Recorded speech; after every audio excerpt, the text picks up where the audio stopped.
up, say. One time for the hometown, I got love for it, it's real. Yeah. 2 times for the haters, man, cause I notice how this shit feel.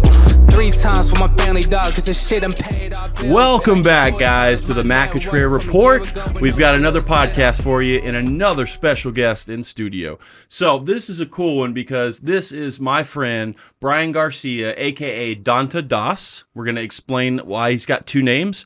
And this is actually Brian's second time on the Matt Cutrer Report podcast. So, dude, thank you. Really appreciate you coming back on, dude. Absolutely. It's a pleasure to be able to share points of view. Yes. So, like, it's a great honor to be here, to be asked.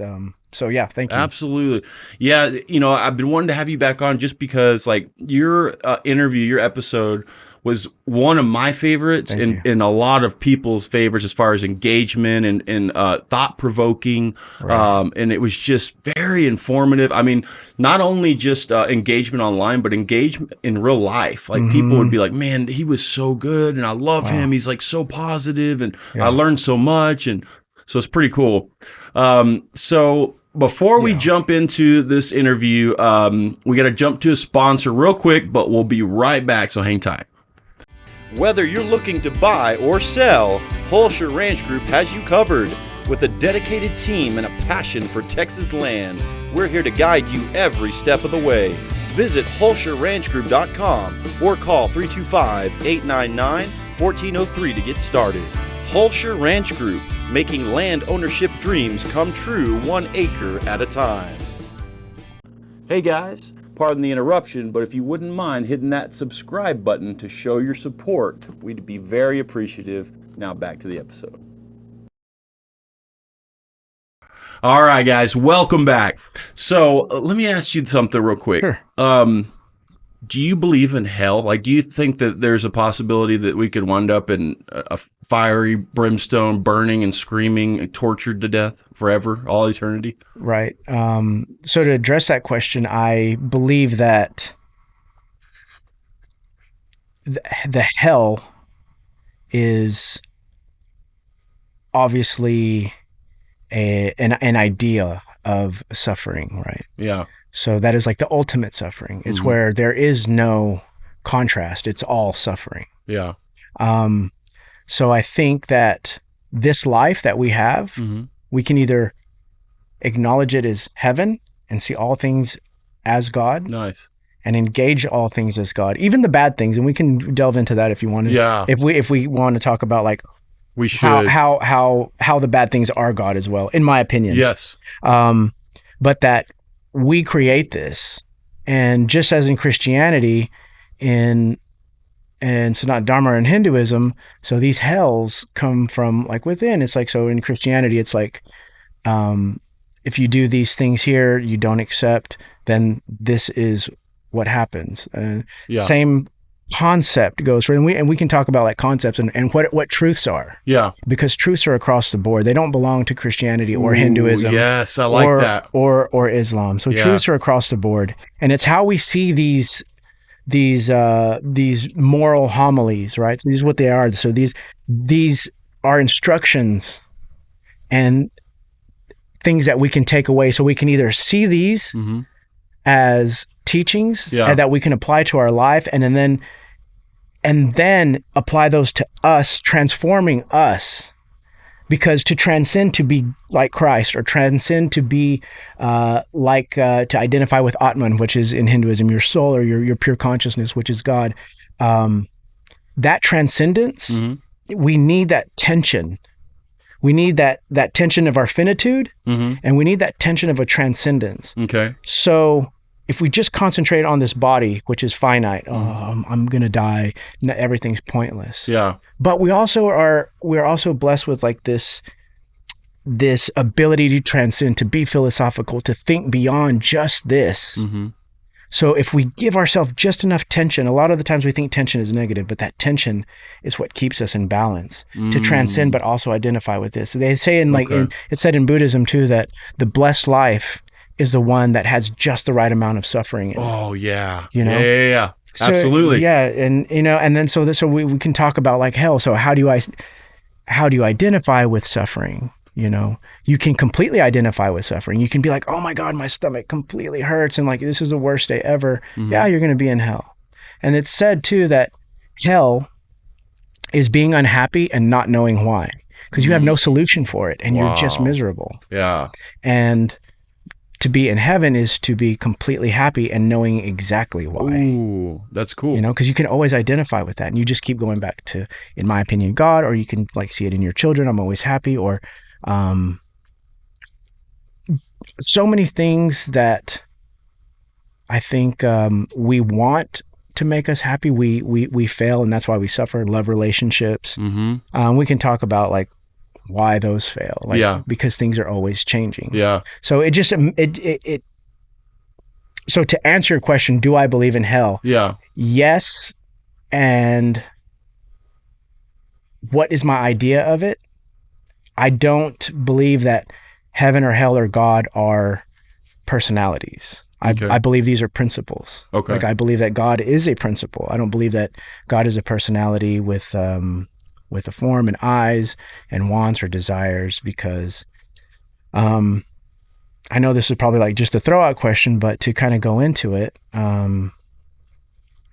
kind of resetting and pulling it back so that we start with a good foundation. Let's first. Yeah. Before we do though, I'm sorry, man. That's cool. Big question, but give us your elevator pitch real quick, just for those who don't know you, who you are, what you're about, that kind of deal. Sure. My name is Brian, aka Danta Das, which is a name that I was given through my guru, which means servant of God. And it was given through Diksha, which is like a form of Hindu baptism, which is really interesting. Once we start, unpacking all of this, we see that we're not different. Yeah. So that's what I love about it. We're the same. It just depends on what lens we use to see it, and where we come from, because we don't all have the same background. So we're not all going to experience the taste of chocolate the exact same way. Yeah, exactly. So yeah. Yeah, cool, man. Yeah. So yeah, just to bounce off of that for a second, something that I've always felt in my heart. So I'm a Christian, and I was saved as a probably like prepubescent kid. I don't know, like 10, 11 years old, something like that. And but I've always felt like that what you just said a minute ago, that there are sort of universal truths, right? No matter what religion it is, they don't belong to one. Right. So I have a question that I know you'll be able to elaborate on and maybe give me an answer, but like, so those universal truths, do you feel like no matter what religion you adhere to or commit to or practice, no matter what your deity is, do you feel like there are universal spiritual truths that are across the board in all religions, and there's multiple ways to heaven or to God realization or whatever it may be, or is there just one way? Right. No, in my opinion, there is not one way. So I believe that God is infinite. And so if God is infinite, so are the paths to God. Nice. Makes sense. That being said, there are each religion or each belief system has a story or a narrative to explain that what we cannot grasp, that which has no form, that which has no identity, truly. So I think it's very difficult to talk about God, because just defining God is already to limit God, you know, and to put it into words, because words are thoughts, and thoughts are limiting, and thoughts are limited to just to your brain, and your brain can only know what you know. Yeah. So I think that's why we're here. We're here to expand our minds and to see things and appreciate things from different points of view. So these religions are universal truths. So you can even take it as general as, like, let's say the movie Star Wars, right? Or any other fiction. Like, I'm not saying that religions are fiction, but let's take it that far. Yeah. So let's take a fictional movie like Star Wars, or some people, a lot of people would say, oh, well, Adam and Eve isn't true. You know, you can't have this without. So that to me is not important. What is important is you can take these narratives that, and why are these fictional, like Star Wars? I'm saying fictional because of Star Wars. Right. Why is this fictional movie Star Wars like so impactful? because we're all fighting battles. Yeah. We're all wanting to know where we came from. Who is my Father? Right. We all want to overcome lightness over dark, Yes. death over immortality, or immortality over death. You know, the triumph. We all want to use lightsabers. Yeah, we all want to have fun. We all want to have this engaging thing, and that's why I use Star Wars as this narrative to say that's that. Good, I like that. Yeah, to say that we're not different. We all have these fears. We all wonder where we came from. Right. We all have love. We all no matter where you come from. We right. all want to explain what is real to us. Why does that mean so much to me? Mm-hmm. But it doesn't mean the same to you. Yeah. You know. Yeah. And so to say that fiction is false is not right. Because Star Wars has truths in it. Yeah, it's all truths. Yeah. That's why we love, or a lot of people love that movie so much, because it speaks to the canon of human emotion. Mm-hmm. And you can't deny the canon of human emotion to know, like, wondering where we came from. We have wants, we have needs, we have love, we have hate, we have compassion. And how do we deal with that? Yeah. In this world, in this material world, we can look at stories like Star Wars. Some people will say that even religions are fiction. So let's even go that far. Yeah. And I think a lot of people are afraid to say that, you know what, the historical truth isn't important, because there are things that we take away from it and apply to our life. So it's, how do we apply this to our life? And what is truth? Right. What is truth? Yeah. There's ways of knowing truth. So we have like empirical truths. That's where people will be like, well, did Jesus actually walk on water? Okay. Yeah. Right? Yeah. Then there's experiential truth. So phenomenological. That's a hard word to say. So a phenomenon, a truth that you experience. Yeah. Phenomenology. All right, phenomenology. What's the word? So great. Yeah. So we'll edit that, don't worry. So we'll edit this. Yeah. So there are many types of truths. So we have truths that are propositional, like 2 + 2 = 4. Yeah. Right. Or what did you have for breakfast? Yeah. I had toast and cereal. And then you have experiential truths. So these experiential truths are things that I experience. Right. Wow. To me, the experiential truth is what God is. It's more important, and it's going to influence lives and your soul more than the fact that I ate toast. Mm-hmm. That, to me, is not important. Yeah. The experience, my reason plus my experience is what I believe God is. Okay. Yeah. So you have your reason. So, like, does this make sense to me? Yeah. And how does this apply to my life, and what is my experience of it? Yeah. Why am I not Muslim? Why am I not Christian? Why am I not any other religion? Right. And it's not to say that those religions are not true. It is to say that I come from a different background and a different set of beliefs, and I have that makes sense to me. A different makeup, and there is no difference to me. Yeah. Because God is God, and God is that which is unchanging. So let's go to the definition of God. So we've kind of spoken about truths. Truths are so you have propositional, which are like 2 + 2 = 4. Empirical, it's like, okay, this is a microphone, I can touch it. Experiential, it's like, oh wow, what am I feeling? And then like participatory, like as I'm engaging with it, I'm learning, and these are my truths as I'm learning it. What about like absolute truths? Yeah, absolute truths. That is going to be, in my opinion, you cannot know the absolute truth, because absolute truth to me is God. Okay. Yeah. Right. And so you're trying to find this principle which underlies all things, which is kind of what I'm thinking in my head. This is non-duality. Yeah. So non-duality is to see all things as God, that there is no separation. That's non-duality. So what's duality? So duality, we can have... You have good and evil, essentially? Right. So here's a good example. So, and even in Hinduism has this too. Hinduism has non-dual lineages, qualified non-dual lineages, and then dualistic lineages. So non-dualists will imagine 3 men sitting on a shore. We have a non-dualist, qualified non-dualist, and a dualist. The non-dualist looks out at the ocean and says, an ocean with a wave in it. So the ocean has waves in it. And the non-dualist will say, all I see is water. Wave and all he sees is water. The qualified non-dualist will say, oh, I see a wave that has water in it. Okay. So it has God, that you are a piece of God. Yeah. And then you have the dualist, which says, I only see a wave and I only see the ocean. There is definitely a wave and there is definitely an ocean. Okay. And that's the dualistic. That's kind of like, I'm here and God is over there and I am, and I am part of his creation. I am not. Yes. Okay. I am not God in any form. Right. I am a creation set apart from God. Yeah. Okay.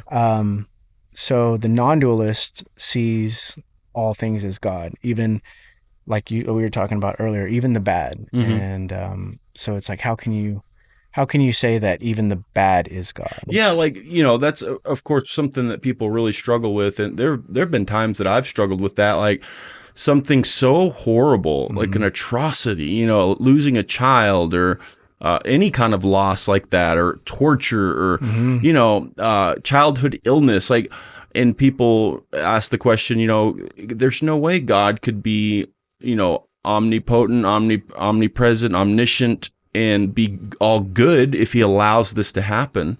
Or they say he just doesn't exist, because why? Otherwise, he wouldn't let that happen. Right. So why is it, in your opinion, why do evil, bad things, suffering? Why does that stuff happen? So there's two takes on that. So from the non-qualified dual aspect, you can see bad things happening as samskaras, and samskaras are karmas that you take over from past lives. Yeah. Because we did not come into this world like just blank slate. Right. We are a product of our parents, the things that they have done leading up to creating us, and we have carried that momentum onto this life. And our job, all of our jobs, is to realize our true nature of God. And how do we do that? Wow. We do that by clearing out our karmas, by doing three things. So all-inclusiveness, so you see all things as one. You perform seva, which is service to the community, because serving others is also to serve God. Okay. And then to do no harm. So you basically follow those tenets by clearing your karmas out. And you don't know if you're clearing your karmas out. Yeah, that's what. And you don't ever know when your karmas are going to ripen. And it's like, oh, why am I suffering this? Yeah. Why did God do this to me? Yeah, so it's you can never trace back, oh, I'm suffering right now because you'll never know. You never know. And a lot of the times, the sufferings that we endure, long term, we're like, I'm so glad that happened to me. It seems always to be that way.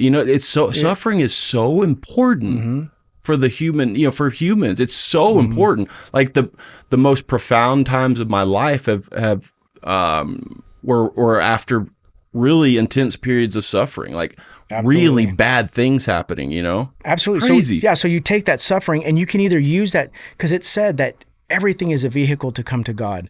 Nice. So you can either use that suffering to transform yourself, or you can sit in it. Yeah. And we have been given this life, and we've been given this body, this vehicle as God. And we need to, in my opinion, we need to appreciate it and see it as this blessing, this opportunity to make a transformation. Nice. Because we're all going to make mistakes. Cool. Yeah. We're all going to fall. Just like in Christianity, you fall before the glory of God. Right. And that's what we're here to do. Like, that's why we take birth into a human form, because we have past karmas that we haven't set straight. Yeah. And that's where enlightenment comes in. So once all your karmas are cleared, you become quote unquote enlightened. Wow. So is that the ultimate goal? Let me ask you this. So just to make it more of a basic question, like, what do you think the purpose is of our existence? Like, what do you think it's all about? Like, what are we doing here? In my opinion, the purpose is to do this. Yeah. Okay. To understand why we're doing this. Okay. And why are we doing it? Because this is our nature. What is the foundation? What is the true nature of Matt? Yeah. You are not Matt in a red jacket. Okay. You are not Matt who did whatever he did when he was 15 years old. You're not Matt who was in the movie when you were 9 years old. That is not you. Your essential nature, which is the principle of all things, is God. And God is that which is unchanging, that which is eternal, that which is all pervasive. That's what is nice. and like you said, omnipresent in all things. It's like to say that God does not exist within that horrible person over there is to say that somehow God is limited to pervade that person. Oh, and in my opinion, that is not true. Okay. Yeah. It's up to us to realize our true nature, which is God within us. And I see you and I see myself as like beautiful, like formation of like divine divinity. Yeah. You know, so Cool. to judge you as something that you did is not to appreciate your true divinity, because we're all going to fall. So it just depends on how we use that to transform ourselves. Yeah. Okay. And that's why you keep taking birth after birth after birth, because you keep making these mistakes, and that's where karma comes in. And karma isn't you don't even have to believe in God to believe in karma. Yeah. Karma is just, cause and effect. Right. Exactly. Right. Yeah. So karma is going to keep coming around. It's very like forgiving. It's going to be like, okay, you made a mistake. I'm going to bring that bad karma back around to you again. So we need to fix this. And once you set all of these things straight, then you realize your true nature, because you're no longer desiring. You no longer have like these desired outcomes. Because that's why we suffer, because we have desires. We have right. That's right. We have this want. Mm-hmm. And basically to have a want is to have this like control. Mm-hmm. And I think a lot of the times that's why we tend to suffer, because we don't love the process. We have this idea of like the fruit at the end. Yeah. And I didn't get the fruit, instead of just loving the process. Like if I let Matt Cutrer borrow $10 and he doesn't pay me back, most people would be like, oh, that dude, he's horrible. He's this, he's that. Yeah. But if I give you $10 out of my heart because I love you as my friend and I hope you do something good with it, that means I love the process, whether you pay me back or not. That is not up to me. Right. That is not up to me. I need to enjoy the process of what is happening.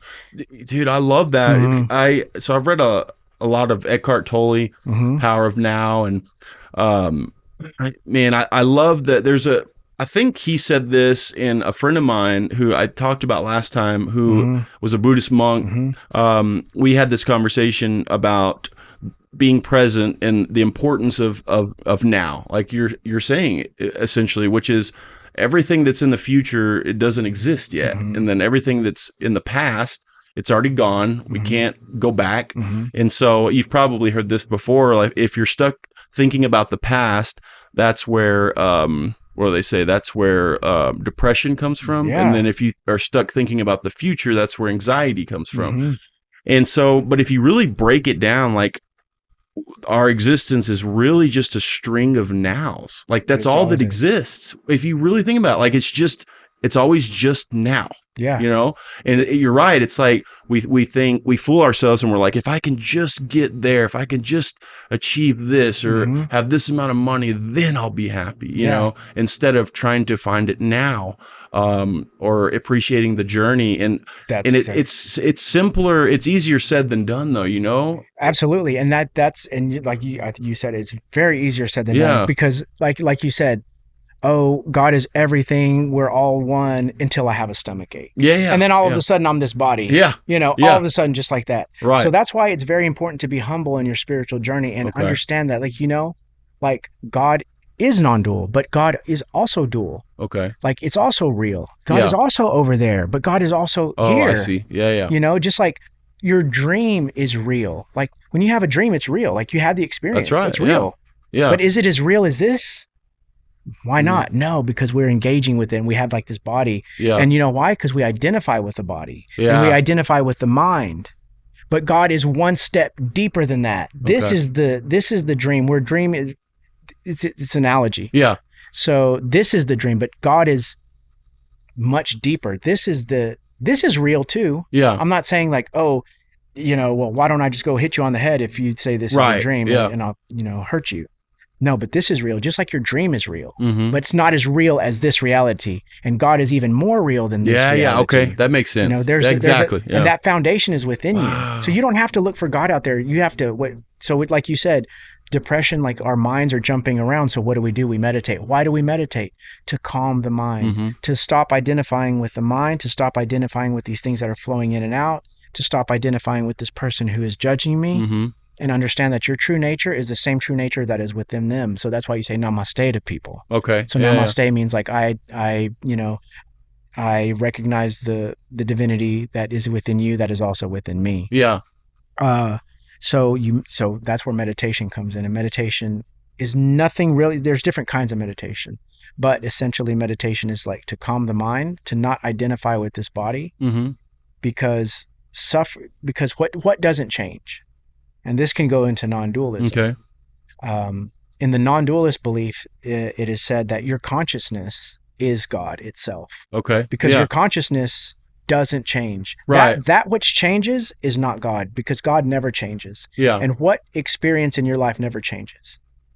Your consciousness. Right. Exactly. You always know you're here. Yeah. Even when you're asleep, you know you're asleep. Right. When you wake up, you're like, oh, I was asleep. Yeah. So even when you're asleep, you're aware, you're conscious of the fact that you were asleep. And that never changes. Your awareness is static all the way through. And that is God expressing itself within you, and you just don't realize it. See, that makes sense to me, though. It really does. And so is it sort of like this? Is it like, to use a metaphor, is it like and I think maybe we touched on this last time, but imagine like a pane glass window, and that's God. And that we see that's God, it exists, but it falls and it breaks and it shatters.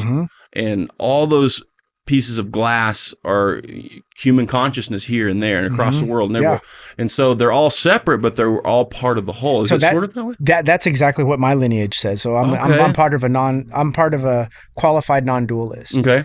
So that means that you are divinity throughout, but you are not. A lot of people get offended when I say like I am God. Because they're like, yeah, I get it, and that's not what you're saying. I'm not saying, but I say I am completely God, because just like this pinky is Danta Das. If I cut it off, it's Danta Das, but it's not completely Danta Das. And you are the pinky. This pinky is entirely Brian Garcia, but it's not Brian Garcia. Right. You know? Yeah. So that's where that comes in. And so that's where we can, understand or help try to understand our true divinity and our nature within, and to know that we are not this body, right? We're not this body, because the reason we suffer, and this comes from Buddhism, this comes from all sorts of religions, is that the desire. So even in Christianity, desire, lust, greed. Yes. Why are those part of the 10 Commandments? Because lust and greed, those are changing all the time, and that's what changes will always make you suffer. Okay. It will always make you suffer. Yeah. Because you are identified with something, and then it changes, and there goes your happiness with the change. Right. Yeah. So, and that's why people think that which doesn't change is really real. It's like, oh, my buddy Matt, he's a real one. Do something that I wasn't expecting you to do, and then all of a sudden, I'm like, that dude wasn't real. Oh, okay. He wasn't a real friend. She wasn't a real lover. He wasn't a real, he wasn't a real G. Why? Because you switched up. I see. Because you changed. Yeah. And all change is suffering. Yeah. And all desire is suffering. Yeah. But if we identify with our true nature, that which doesn't change, we will always be happy. And then meditation helps you not identify with the body. It helps you not identify with that stomach ache you're having. Yeah. And you can't stay there for a long time. When you stay there forever, that's when you're enlightened. Yeah. Okay. You and I we can go there for a little bit and be, feel like, it feels real cool and peaceful. Then all of a sudden, I'm Brian Garcia again. Have you seen, by the way, there's some, I don't know if it's really new, but there's some research that was done on meditation and what happens physiologically within the body. It's fascinating because you can't argue with it. Yeah. And they talk about being still and focusing on the breathing and like really long exhales and what happens in your brain. I mean, it's fascinating. Yeah. It really is. Like, it's just like, you cannot argue with the science. Yeah. It's so beneficial in so many ways. And so what do you think is really happening when we're meditating? Like, we're quieting the mind, is from what I understand. We are trying to we're practicing quieting the mind, and we're being the observer, right? So like a thought comes in, you acknowledge it, but you try not to latch on to it, right? Focusing on your breathing. And so, but what is the ultimate goal of it? You know what I mean? Like, what are you shooting for? So you're not shooting for anything in particular. You're trying to identify with your essential nature, which is pure consciousness, right? So that's why it's like, always bring it back to the breath. You want to keep your mind, I guess essentially you can say that meditation is about keeping your mind one-pointed. Okay. Yeah. One-pointed. Nice. Okay. Not focusing on, is the AC on? Did I turn my oven off? What time is my appointment? Yeah. And that's not easy. It's not easy. It's a training that you consistently go to, and you keep going back to your essential nature. Because in non-dualism too, I'm going to go back to this about non-dualism and like meditation. Non-dualists are like heavy meditators because they identify with like the soul. Because if you see things as non-dual, you're like, okay, that's over here. That camera is over here. Come a little closer. That shoe is here. That's not me.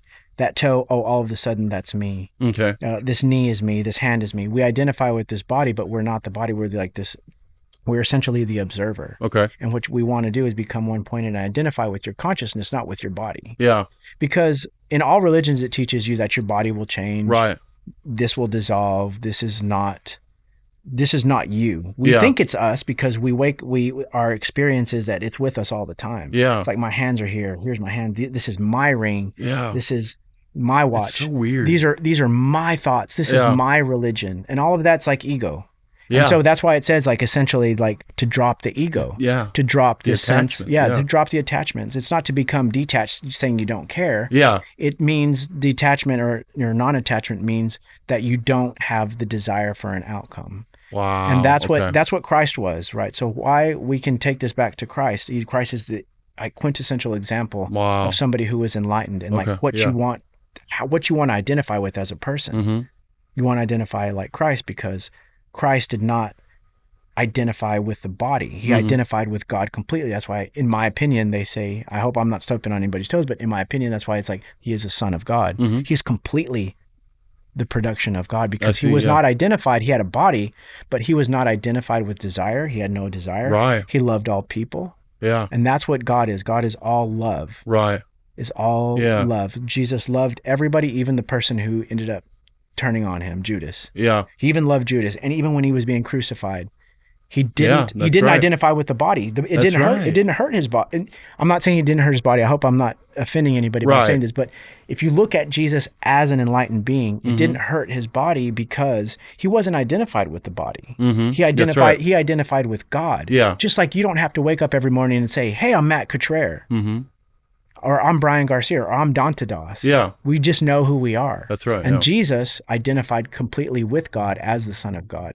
So the body was not something he identified with. Yeah. But me and you, we have to do this all the time. We're like, oh crap, okay, yeah, that's right. This is not my hand. Yeah. And that's why you and I are not enlightened. Exactly. And that's why we suffer. Yeah. And people who are enlightened have no wants and no desires. Like Jesus didn't want you to do this. All he did was spread a teaching. And that's essentially what and in Hinduism, you want to do. You don't ever want to change anybody's mind. I like that. You said that last time. Yeah, because that's negative karma for you. Because to try to change or convince somebody to believe like you is ego. Right. It's like, why do I want you to believe like me? Yeah. Do you really care that I identify with self, or are you trying to help me? Or are you just trying to win points? What's your motive? Yeah. And a lot of the times, and I'm guilty of it too, is like, we just want to be right, and we want people to think like us, and that's ego. Yeah. So in Hinduism, it's said that you share your truths if you're asked, or you share your truths, and that's it.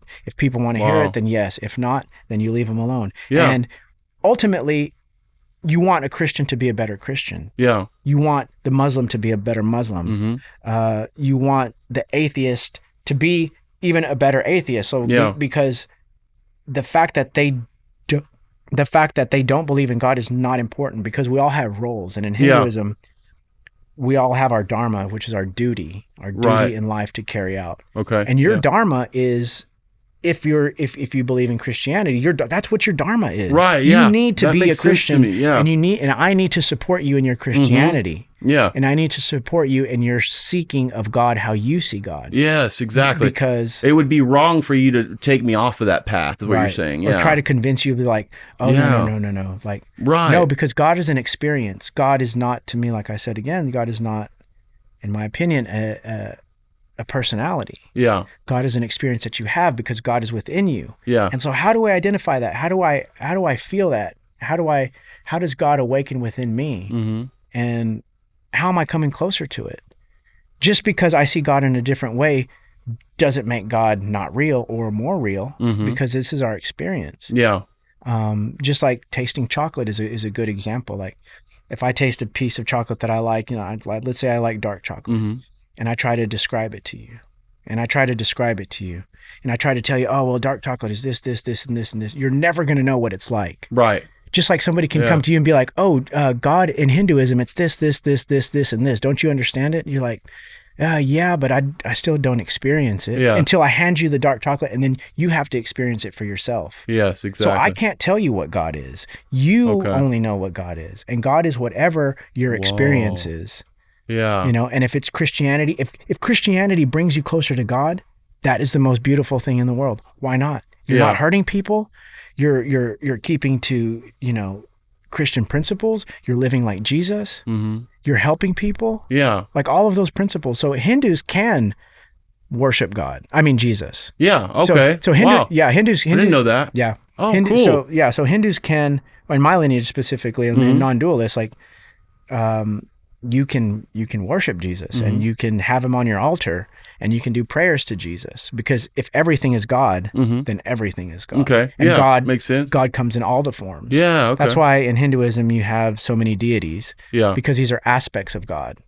It's not God himself, but they're aspects. Right. It's how we can understand it. It's just like, oh, Matt Cutrer is this tall. Right. That's this deity. Matt Cutrer is, a really, sweet giving guy. That's this deity. Yeah. Matt Cutrer is a helper. That's this deity. Matt Cutrer is a workout guy. That's this deity. Right. Or whatever it is. These are aspects of God. Yeah. So Jesus is also an aspect of God. Yeah. So it's all things, and we use these things as images so that we can have something to focus on. Yeah. Just like when I walked in. That makes sense. Yeah. Yeah. Talk about that. Your necklace there. What is it called again? Right. This is called yantras. Right? Yantras. Okay. So this is called the Sri yantra, and the Sri yantra it's the geometric shape of all the gods. Nice. Yeah. All the deities. Okay. And so when you meditate on this form, which is a geometric form of God.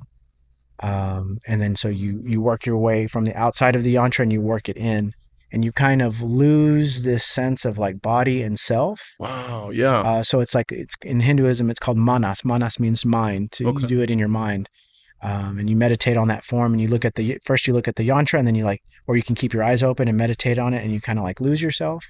So this is a geometric form of God. And then you've heard of mantra. Mm-hmm. Mantra is a verbal form of God. Mm-hmm. So when you say a mantra, these are God in a verbal form. So that's why you use the beads, and you say like whatever, like Om Namah Shivaya, Om Namah Shivaya. Can you make up your own mantra? How do you come about getting a mantra? Right. So in many ways, you can find mantras on the internet, which come from the Vedas, where Vedas are like the foundational texts of Hinduism. Ooh, interesting. So, or you can even make your own mantra. Mantras are the form of God in spoken form. Okay. Right. So, or usually they're from the Vedas, or they're given to you by your guru. Right. That's what I thought. Okay. And so the guru gives you your mantra, and you recite that, and you can even say, Jesus Christ, my Lord and Savior, Jesus Christ, my Lord is here, because these are all reminders and forms of God. But we have to be careful not to allow these to be traps for us. Because, what do you mean? But like idols, or? Yeah. Well,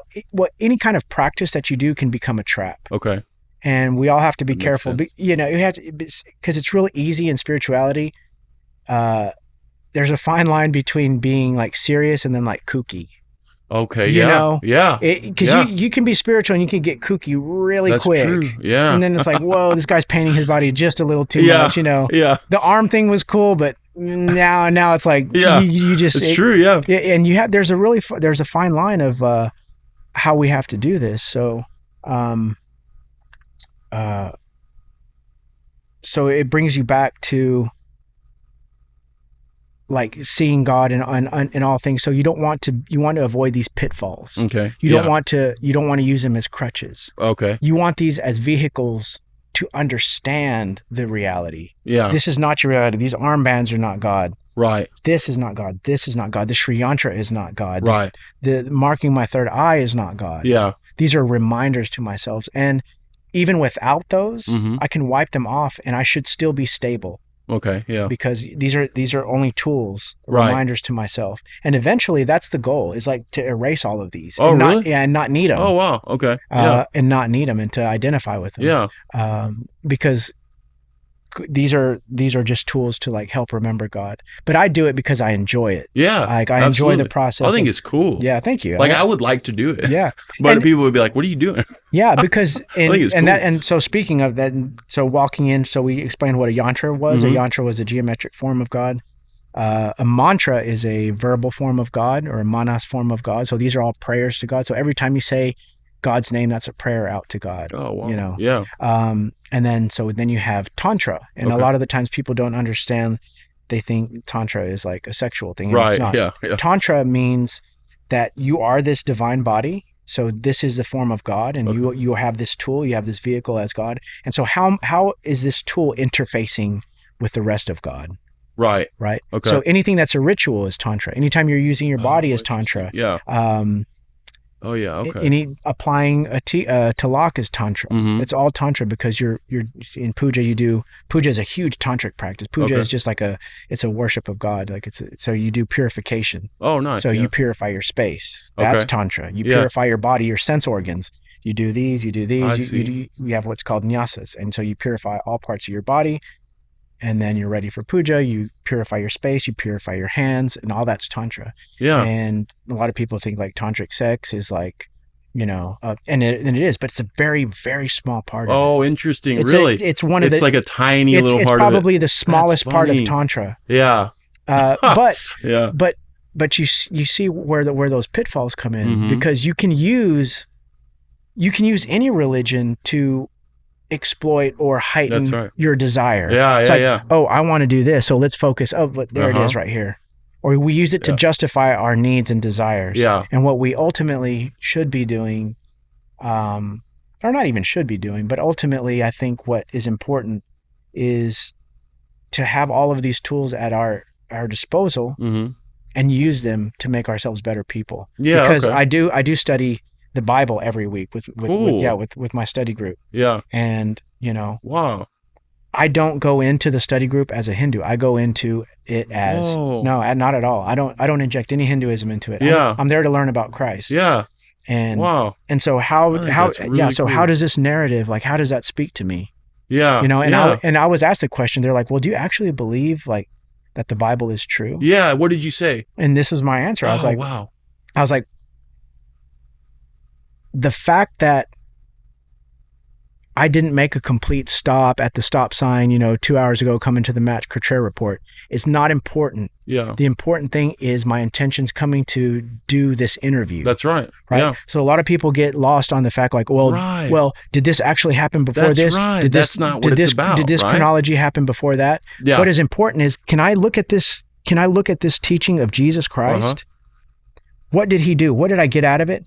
What does it mean? Yes. What does it mean to me? Yes. What does it mean to me? And how am I going to treat you? Yeah. That's it. Why? But dude, what I don't understand, like, to me, that is so obvious that that's what it should be about, but it just can't be. People get so caught up on the, like you're saying, the is it factually historical? Do you really believe it? Oh, you don't believe in Noah's Ark? It's real. Mm-hmm. It's like, that's not what's important. And it's weird that people, they get so attached to that. And it's going back to truths, right? So like we were talking about what I had for breakfast, I could tell you what I had for breakfast. Yeah, that's factually true, but is that going to change you? No. Yeah. What's going to change me is the participatory truth. Right. Okay. I see this, I apply it to myself, and I participate in the world with it. Yes. This becomes now Dude, that's good. this becomes like, now you become important to me. Matt Cutrer Yeah. becomes important to me. And then Matt has meaning to me. Yeah. And then Yeah. I have like a love for Matt, Right. a friendship with Matt. And then all of a sudden you become so important to me. Exactly. Why? Because these are truths to me. Yeah. These are living Dude, truths. that's so People- good. I think people, a lot of the time, they don't, it's just said, oh, Jesus is a living truth. We need to understand what the living truth is. Look at this, apply it to self, and then engage the world with it. And if we truly believe, if we are true devotees of Christ, or of Jesus, or whatever we believe, apply it to your life. Yeah. Use it as a form of transformation. You will fall. You're not perfect. Yeah. You have for this sure. imperfect body. Yeah. You have an imperfect mind and imperfect senses. Mhm. You're going to fall.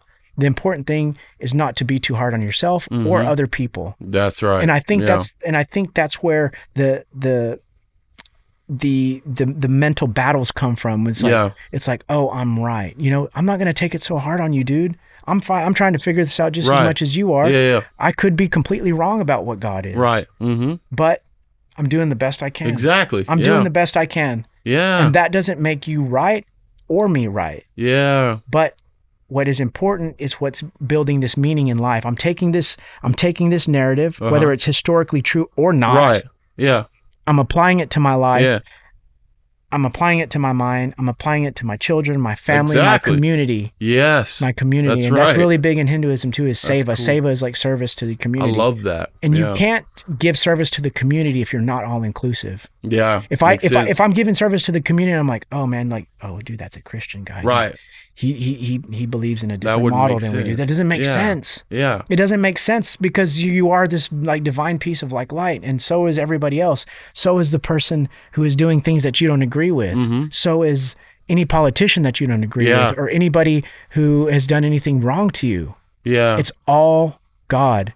It is all God. Even the nasty things that happen is God. And we have to appreciate that as vehicles for like transformation for ourselves. That's how you have to see it. We have to. Let me ask you this, like, so if you think about government and you think about laws, right?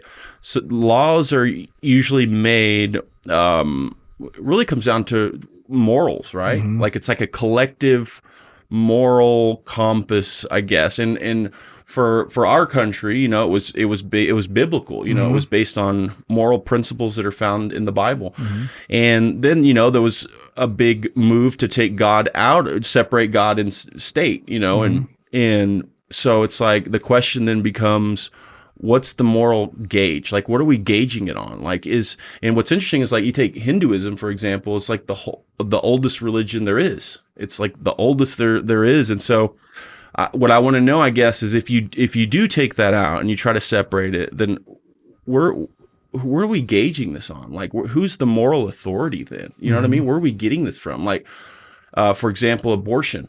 That's a very controversial topic, and some people believe that life begins 6 weeks after conception. Some people believe it's right at conception, or the heartbeat, or when the baby takes first breath. Whatever. And so it's like, who's the moral authority then? You know what I mean? Yeah. So I think that's what we're doing. If you look at life as it has like progressed over time, it's like you can even see all of life as a child growing up. Just like you and I, like our morals change over time. Our morals build. Yeah, that's true. Yeah, right? they completely build and they change over time. And Whoa, so do societies. They build and change over time. Ooh, and that's good. And that's what we're here to do. We're here to take what works and apply it and build on it. The evolution, because evolution, that's what evolution does. It keeps what works, throws out what doesn't. That's right. And we're going up this scale, this moral scale. Yeah. And what are we trying to do? We're trying to reach God ultimately. Whether you want to call God a personality, whether you want to call God a religion, whatever you want to call it. Yeah. But it's purifying this nature. Purifying this nature. Yeah. Escalating towards less harm. Yeah. Escalating towards more inclusion. Yeah. And we're far from it. But that's why it hurts. Yeah. That's why it hurts so bad. And that's why people are so like passionate about it. And you can get into the specifics about abortion and whatnot, but ultimately it's all a moral, like it's this moral big bang that's like continuing to unfold, right? It came from this thing, I like that. And it's just cool. and it's just the big bang banging on. It's continuing to bang on. Like we're still going through this process. We think this is the finish line. But that also begs the question. Sorry to interrupt you. Yeah. That just gave me a thought, though. That begs the question of: is there an ultimate? Are we going to eventually get to this? This moral high ground where everybody agrees and everybody's happy with it, or is it a continuous, like, ever evolving thing? Like, is there going to be a utopia? And no. There's not going to be a utopia, in my opinion, because as long as there's human nature, right? Yeah, there's not going to be. That makes sense. Yeah. Because we're dynamic. I could be cool right now, but as soon as I get in my car, somebody runs a red light. I'm not so cool. Exactly. Yeah. And then that's where the tension comes in. And, in Hinduism, like you are Shiva, which is this consciousness, this pure unchanging, but you're also Shakti, and Shakti is this what's called Spanda, this energetic, like dynamic form. Yeah. So as long as you're bound, which is called Prakriti. So as long as you're bound by Prakriti, Prakati. K-A-T-I. Yeah, Prakriti. you educated me on this last time. Yeah, Prakriti, like you're bound by nature, and nature is changing all the time. Yeah, the whole world is, plants are living and dying, the oceans are rising and falling, the sun is coming up and down, clouds are, everything is changing around you. So if everything is changing, you can't have a utopia because you're going to be part of nature. And these natural things are going to cause dissonance. They're just it's baked into life. It's like people say, well, why am I suffering? Like it's like suffering is baked into life. Like it's all part of it. You can't avoid it. You can't. And what we do is we do the best we can to transform. Going back to transformation. It's all about transformation. It's all about transcending and becoming better. And not making the same mistakes. You make the mistake and you learn from it. Yeah. So have you seen the saying, the quote, something to the effect of, life will present you a certain lesson and it will keep presenting that to you until the lesson is learned. Do you feel like that's true? Yeah, I mean, that's sort of like karma, but it's a little different, but the same, you have to keep going through the same lesson. Yeah. You keep learning the same lesson. Yeah. That's exactly what karma is. Interesting. It's a very forgiving teacher that keeps coming back and lets you take the test over. And over and over and over. And then finally, once you ace it, then you go on to calculus. Yeah. Why do you feel then some people get stuck on certain lessons? Like, let's say drug addiction, right? Let's say, someone just can't beat it. Do they come back in the next life and they give it another go? I mean, why do people get stuck and others don't on certain lessons, do you think? Well, that's because it's like, how do you identify? Okay. Right? Yeah. So if I identify with, I don't know, something like, I don't know, speeding, getting a ticket, right? If I identify, I'm speeding and, the cops hate me and whatever. Like if you identify with that, or if you continue to identify with your desire. Or if you continue to identify with like this addiction to drugs. Or you continue to identify with this childhood hurt. That's right. Yeah, exactly. Right? Yeah. That's causing the drug addiction. And, and that's horrible. Yeah. It's not their fault. Right. It's not anybody's fault. Like that happened. Yeah. You can't, but to help them is to understand, it's like, look, you're not this, you're not the comedian that bombed on stage last night and got tomatoes thrown at him. That's something you did. Exactly. That's something you did, but that's not who you are. Right. That's something you experienced. Yeah. But that's not who you are. Exactly. Yeah. Just like I can say like, oh, I won a trophy for whatever, and I won the lottery. I won $1 million. That's not who I am. That's something I experienced. Yeah. I'm not my $1 million. Something I'm experiencing a lot of happiness. Yeah. And a lot of the times, like that's what football stars do. High school football stars, they always want to identify with that. Yeah. Or whatever. And it's okay. Like I always say, become friends with change. Yeah. Become friends I like with, that. become friends with change, because appreciate the good times that are here, because the bad times are coming. Dang, dude. It's like when you're in the good times, like be calm. Be calm and witness and be like, you know what? This is where gratitude comes in. Yeah. Gratitude. And then when the bad times come, that's where grace comes in. That's where when we talk about God's grace. Yeah. What is God's grace? Like we think we're in control, like, oh, if I tell Matt this, then he's going to do that and I'm going to make him do this. And then we're not in control. You're not in control of anything. You're the experience. Right. You're here experiencing. Right. Yeah. And you have choices. Yeah. Don't get me wrong. You have. I want to ask you something about that. So you have choices and you can do the best you can, but you can't control the outcome. And that's where God's grace comes in. And that's where surrender comes in. Okay. People say like, oh, just surrender to God. But what does that mean? Yeah. What does that mean? Yeah. Surrendering means understanding that every atom is God. Every atom contains and is fully God. And so are you. Yeah. And so you to believe that you have some sort of like cosmic control over other people is where is when you look at it, you can understand that you're not. Mm-hmm. Yeah, and for sure. When you completely surrender, you do your works. So in Hinduism, like you do your dharma, you do your works. You continue to do your roles. Yeah. Isn't it what some people would say, oh, well, if God's in control, why don't you just lay down and sleep all day? Yeah. No, because you have a duty, you have a role, you have a dharma. Yeah. And you have responsibilities, which part of your dharma is your responsibilities to to do what you do, what you're here to do. Yeah. So like this is something that I think and about. And I'm sorry to interrupt, but that's what God's grace is. It's like completely surrendering, understanding that God exists within every atom, and that you're here experiencing, and you're here along for the ride. You're here on this river coming down, and you're just putting your sail up. See, okay, that's exactly what I was gonna talk about. You're on this river. You can't change the course of the river, but you can put your sail up to like not crash into the rock. Okay, yeah, and so that's is it grace. like this? So whenever you get into a debate about, like, let's say free will or like predetermined destiny or whatever, like, does God have it all laid out for you, or do we have free will that, these decisions affect our future significantly, or does it not matter? So this is how I view it, and tell me if this is right. And I think it is from what you just said. So I view it as you're going down this path, and it's God's path for you, right? It's this path that's just for you. God wants you on it, and he's happy when you're on it, and you're at your best when you're on it. But then the desires of the world, trauma, drug addiction, suffering, whatever, you veer off of the path, and based on your free will and what you decide, you can veer off many different ways, and it can branch off all directions, but ultimately it's always going to come back to that path. Is that kind of how it works?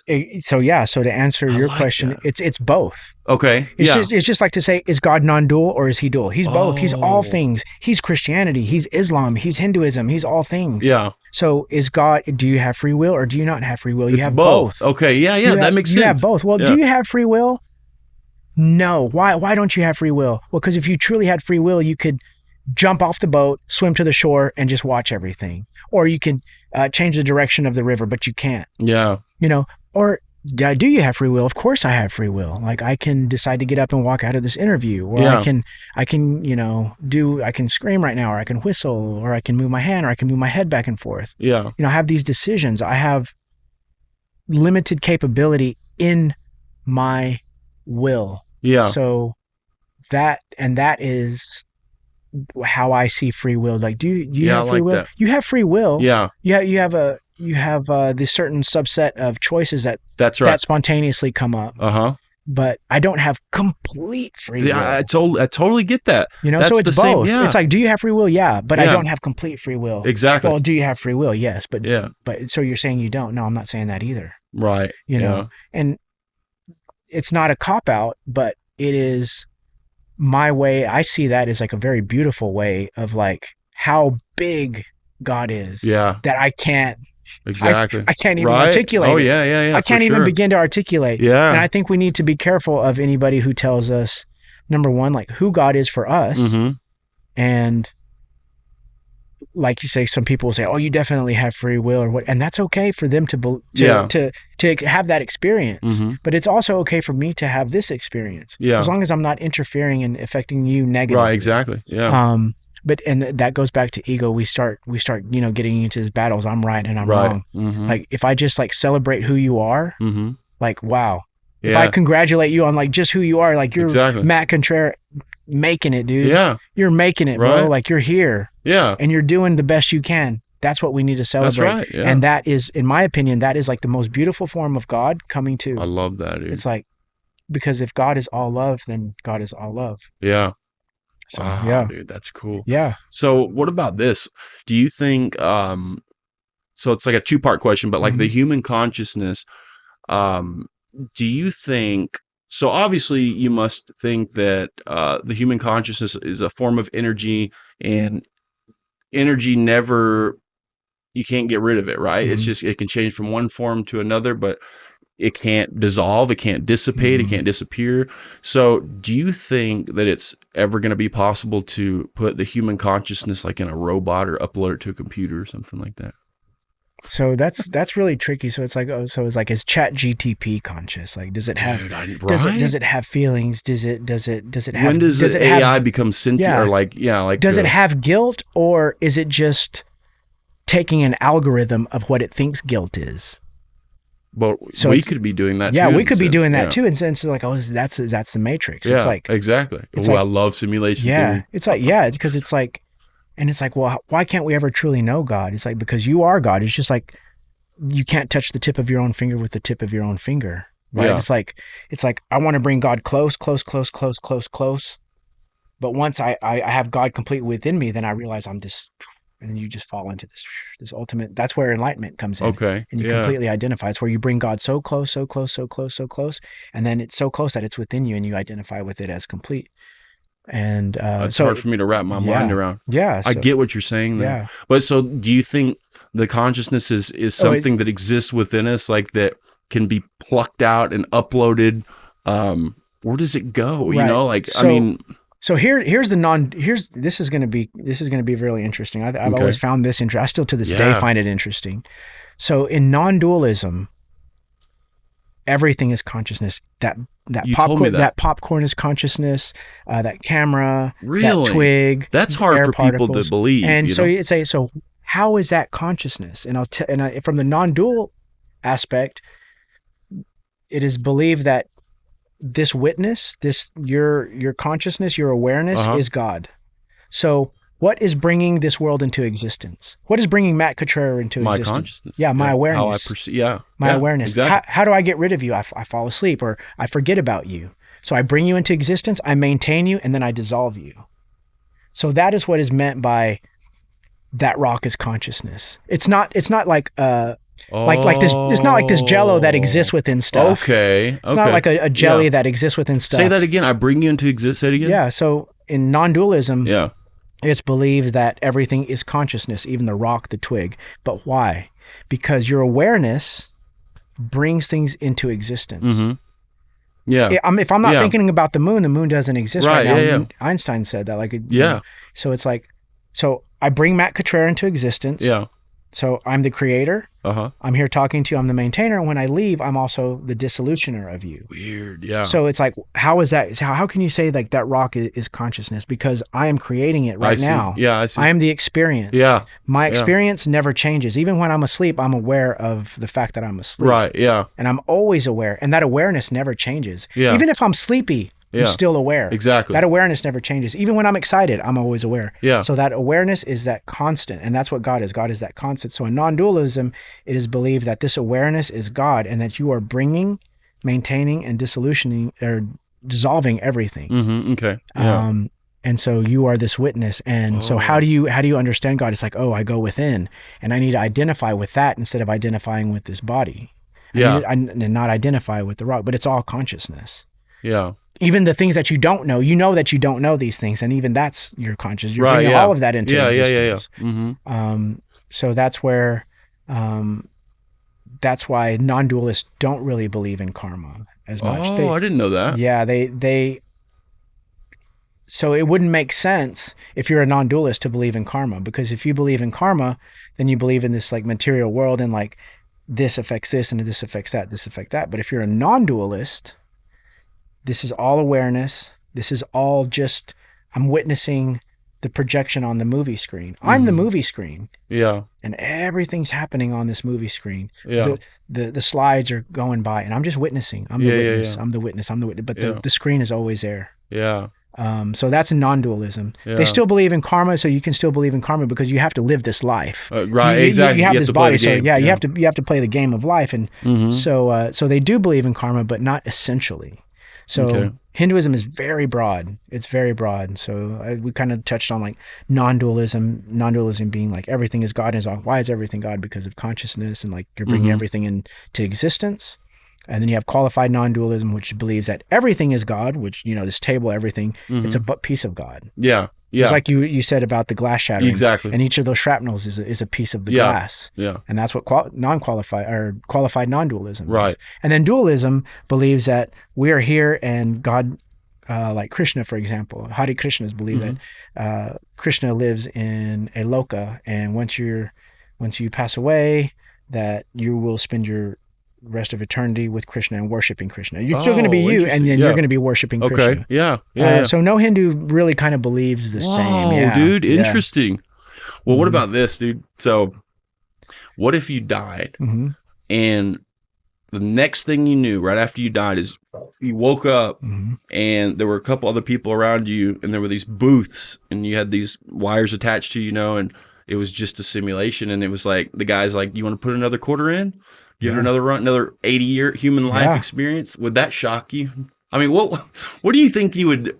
How would that feel to you? You know, I've It come, was all just a simulation. you know, I've come to the point now that I really don't know anything, and that's why. I know, right? Yeah, that's why I study with people of different faiths, and I love that, dude. Like I really try to learn about you know. I was raised Christian, but I really want to learn like how and why they believe. Me too. And be like compassionate and enter the conversation as a Christian, not as a Hindu, right? Quote unquote Hindu, analyzing, exactly, breaking it down. Like I want to like learn, because you can only be as big as the things that are in your head. If you're only just this, then that's as big as you'll ever be. Wow, that's but good. God is infinite, so why not learn infinite? Exactly. And then you can start to break it down, because God is your reason plus your experience. If this doesn't make sense to you, then okay, then you don't have to. Yeah, you don't have to see that as a functional, path to God. Right. Yeah. But I see Christianity as a very functional path to God. Yeah. And I completely understand why it's important to people. Yeah. And what value it brings to their families, and what meaning it brings to people's life. Yeah. And how you can apply it. Yeah. I love that mindset, dude. I try to be like that as well. And I feel like a lot of people, it is their nature for many people to be curious like that. But I think dogma and whatever else holds them back from really, studying and experiencing and being open-minded enough to like you do, like to study different religions, and, because they're afraid of what's going to happen or what's going to be said about them, or if they're breaking some rules, you know. And that's a shame. It really is a shame, because like if you truly believe that God is infinite, then I think we should believe that all paths are infinite, and that's okay if you don't. Like it's totally fine, because that is your path too, and that's how you need to be. Yeah, that God made you like that, and that's how you need to be. Yeah. And I need to celebrate that, and we all need to celebrate each other, and understand that these dogmas, like you said, those are like propositional. Like it's just something that exists. It's a truth. Yeah. It's a truth that exists, like 2 + 2 = 4. But how are you going to apply that? How are you going to apply 2 + 2 = 4 into building a house, or using what do you call that? What that triangle thing? Is it compass? Yeah, it's I forget what it's called. Carpenter's tools or anything like that. Any kind of, even a ruler. Yeah. How are you going to use 2 + 2 = 4 when you're using a ruler? Exactly. Right. Yeah. So that's what we need to do. We need to apply that. We need to use that in our perspectival, like truth. Like, how do I see this? Because that's a truth. Okay. Like if I look from here, that's going to be a truth. If you look from there, that's going to be a different truth. Yeah. They're perspectival truths. Okay. So there's propositional truth, saying like, that's dogma. That's true. Yeah. Propositional truths. How do I see it? That's true as well. Okay. My experience is true. Yeah. And then you have experiential truth. Like, how am I feeling this? That's true to me too. Just like I can't give you the experience of chocolate doesn't mean that your experience is not true. And I think a lot of the times, everybody, me too, we focus on just the dogma. It's like, okay, this is the propositional knowing, 2 + 2. If you don't believe exactly that, then it's not. So you can even walk into calculus. You can be like, oh, well, this form of 2 and this form of 2 equals this form of 4. Yeah. People are like, that's not true. It's like, yeah, it is. Yeah. It's absolutely true. Yeah. Jesus Christ is absolutely true. Yeah. Muhammad and Allah is absolutely true. Yeah. If you can apply that to your life, not cause harm, and build meaning, deep meaning, and finding your true nature and like why you're here. That's what we're all trying to do. Dude. We're all trying to figure it out. That's it. Yeah. That's it. I wanted to ask you this. So do you think, like, whenever we die, and for what you believe in reincarnation. So do you think you see a bright light, go through a tunnel, and then boom, you're immediately being reborn as a baby in a hospital? Or do you think there's like some period of waiting, like a purgatory or whatever you want to call it? What do you think happens? I'm just curious. Right. There's a book I read by what's the guy's name? He's an Indian guy. It's called Life After Death. It's not Sanjay Gupta. I'll think of his name in a second, and you'll know him for sure. But Deepak Chopra. Yeah. There you go. Yes, dude. And what's so fascinating about it, it's called Life After Death, and the amount of detail he goes into about what happens after you die. It's like, well, this guy knows something that we don't. Like, he's so sure of this is how it's laid out, Right. And so what do you think? So in my opinion, I don't think we can know. Oh, yeah. I don't think we can know. I think we can do. Yeah, I think we can do the best we can. Yeah. And so it's like, so it's like, okay, so what happens after? In my opinion, like time is changing. That's this whole, like, even science is proving now that like time is like this massive illusion. For sure. Right? Like, it's yes, like, you're right. It's not me saying this. No, it's true. This is like physics. These are God's natural laws. That's right. Telling us that time is an illusion. Exactly. So what happens to the soul afterwards? It's like, I don't know. There's no time. Yeah. So time is a dimension of this universe. Right. But That's your right. soul is eternal. That's right. God is beyond this universe. God is time, and God is outside of time. Yeah. So what happens to it? Like, dude, I don't know.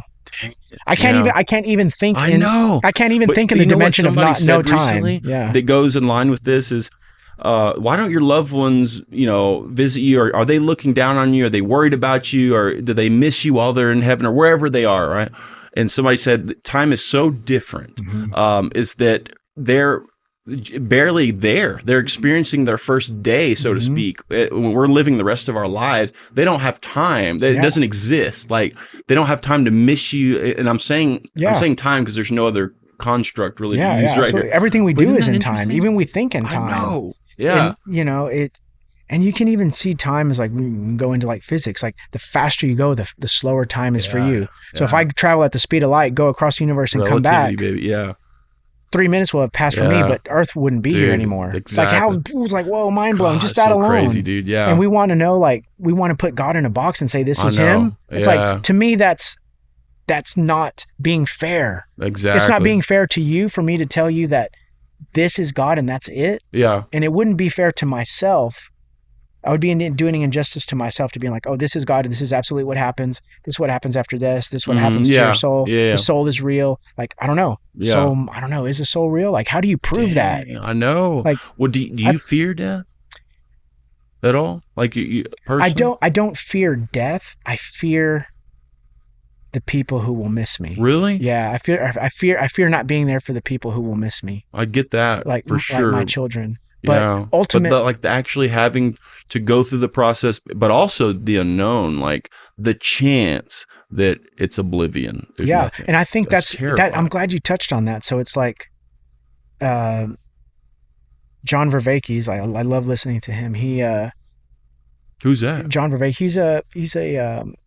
He's a professor at the University of Toronto. He's got really good speeches on like truths and knowing and the meaning crisis, and that's how we can understand awesome. What meaning is. So he's very good. Okay. So he said, "What would you like to see live on, even if you didn't exist?" Right? Think about that. Whoa. Now, what are you doing right now to achieve that? Wow. We get lost in all of these things like, oh, I want to buy a watch. Oh, I want to look, I want to look this way. I want to present myself to people in this way. I want people to think about me this way. Ultimately, does that matter? Not at all. So when you die, what do you want to continue living on? Do you want your family's business to live on? Do you want your children to live on? Do you want your beliefs to be instilled in your children? Mm-hmm. If you do, if that's what you want, if you were to die right now, if that's what you want to continue living on, what are you doing now to make that happen? Yeah. And we forget about all of that. Wow, we do. We forget about all of it. Yeah. And we're so interested in like Instagram or what people think of us, or trying to put on a facade for people, or doing what the million other things that I'm guilty of every single day. Yeah.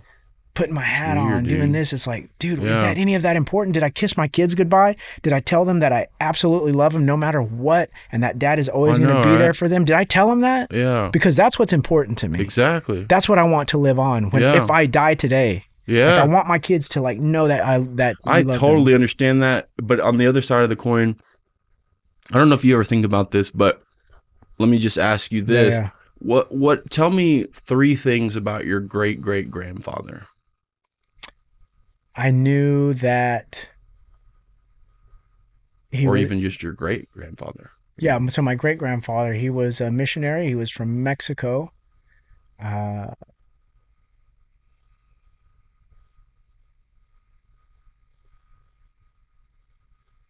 He moved to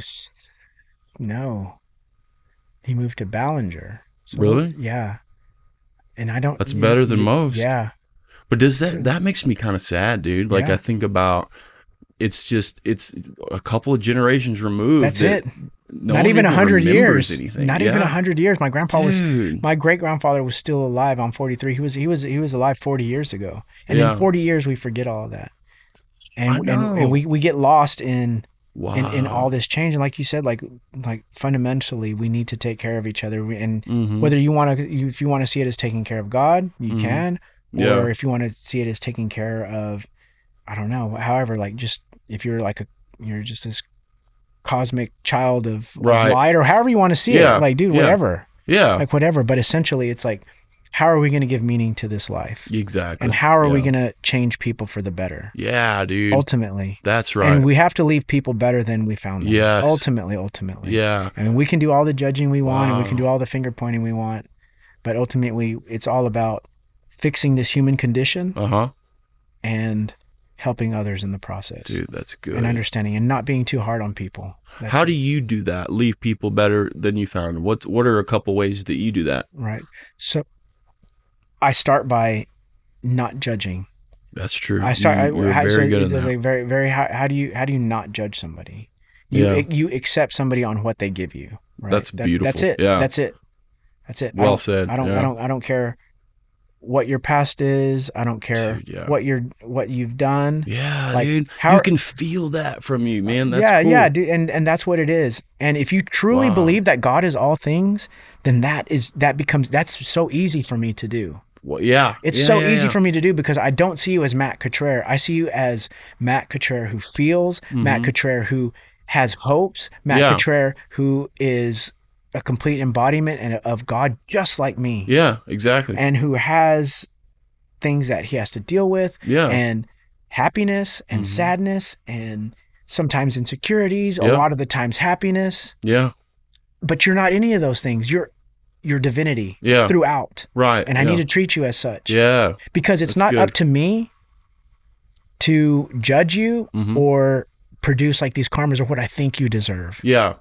Life is going to take care of that. Exactly. Life is going to take care That's of right. that. And that's it. Yeah. And I have to sit back. I have to love this ride because I'm not going to be here for too long. Uh-huh. I'm getting old really fast. I lost my hair really quick. I know. It's like, man. dude, Yeah.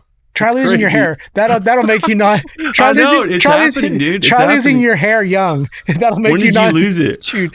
Like, How old were you? Like 30. Oh, yeah. Yeah, I started losing my Some hair. people back lose it here. even early. It was in the back first or what? Yeah, it was in the back. Really? Yeah. Mine's like happening like on the sides. Mine was crown balding. So Wow, that'll make you real non-judgmental real quick. Yeah. Because you can't control it. Yeah. That's going back to control and like desire. Yeah. And when you release and you're just like, whoa, okay, like I'm really am just here for, I can't even control my hair growth. Right? Yeah. I'm here for the ride, dude. Yeah. I'm here for the ride. I'm Yeah. enjoying it. Yeah. And that's it. One of the ways that I do that, I love that you said that, leaving people better than you found them. And one of the ways I do that subconsciously without really thinking about it is I try to find the good qualities in people, you know, and remind them of those qualities or point them out, let them know that I appreciate those qualities about them. So I think that's cool, man. It's something that we can all practice Gratitude, more. man. Gratitude. Yeah. You're right. That's reminding people of like what you like about them. Yeah. Reminding people Yeah. that you love them. And that's it. And even when people do you wrong, like you still have to love, man. That's right. You Yeah. still have to do it. Yeah. You still have to do it. So perfect segue. Give me 3 things that you're grateful for right now in your life. I am grateful, number one, first and foremost, for my beautiful children and my family that God has afforded me to have, to experience and witness what my meaning is, right? So Yeah. I'm very grateful to God that I have a children and family that I can see, I can give meaning to this life. Yeah. Because I'm not here very I long. love that. Yeah. Number one. Wow. I'm very grateful for that. That's cool. Number two, I am grateful for the mother that gave me birth, right? So going back to Hinduism, like you give thanks to mother, which is Ma, which is, you can also see like Mother Earth or whatever, but ultimately my mother, Yeah. who is the foundation and the reason I am here, which is in Hinduism is Shakti. So Nice. the creative power Okay. of the Yeah. universe. So that, Nice. and this ability to have the awareness that I have. I feel very lucky that even though it's very late in life that I found, because I was an atheist most of my life. Yeah, that's so crazy. Most of my life I was a very hardcore, like militant atheist. Yeah. I'm grateful for the mind that I have, I've been given this ability to be flexible enough to allow my mind to look at all things and to have this experience and to realize God for myself. And before it's too late, and when I say it's too late, it's never too late. Yeah. And the ability to have this happiness, because no matter where I'm at, I can be experiencing some really dark, mean, ugly, whatever it is. But essentially, like, I'm always happy and I'm always going to be okay. That's cool. I'm always going to be okay. I'm very grateful for being able to realize God and understanding that I'm always going to be okay. You can't put a price on that. Exactly. Dude, so many people are looking for that there. Is it that contentment? Like, I'm going to be all right. Like, I'm happy with where I am, who I am, what I believe, you know. Yeah, it's exactly where you need to be. Yeah. And, you know, we're all trying to work it out. Yeah. We're all trying to transform this human condition. So that's right. Yeah. And then lastly, what brings you the most joy in life? What's your happiness or your joy? What is it? What's it all about? Well, I just said my children, but so that, number one, but I'm also going to say dialogue. Cool. Right? Yeah. So, like, man, speaking to you right now, like, the whole world, like, the cameras, everything, like, dropped away. Exactly. Yeah. Like, this brings me a lot of happiness. Like, same here. To talk about God and to, like, help build you up in your spirituality, and to have to have this, like, this tonos, this tension. Yeah. Of like, oh, this is God, or what do you believe, and how do I believe it? And so we're in this, like, when the agent is engaged with the arena. Yeah. Right. And you completely forget about anything. Yeah, like, the world dissolves around. That brings me a lot of happiness. Same here. Yeah. Like, dialogue, true dialogue. Dude, that's a cool answer, man. True dialogue between two people. Cause I love that too, man. I've never heard that. Yeah. I love that answer. That brings me so much happiness. Yeah. It's not money. Money brings me no happiness.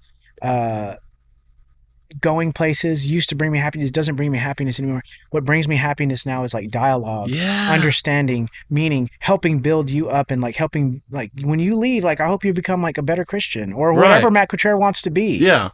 Like, I just hope you just become better in some way, and I leave you better, and, like, you just go spread that out. Yes, dude. And it's just contagious. That's cool. That's why I like doing this. I've never heard that answer. That's pretty cool. That brings me the most happiness, because all of this, like, it was just me and you for, like, I don't even know how much time has passed. I know, yeah. And I'm going to leave and I'm going to be like, wow, that was great. Yeah. And so that brings me to the most happiness, when you can be honest with people. Yeah.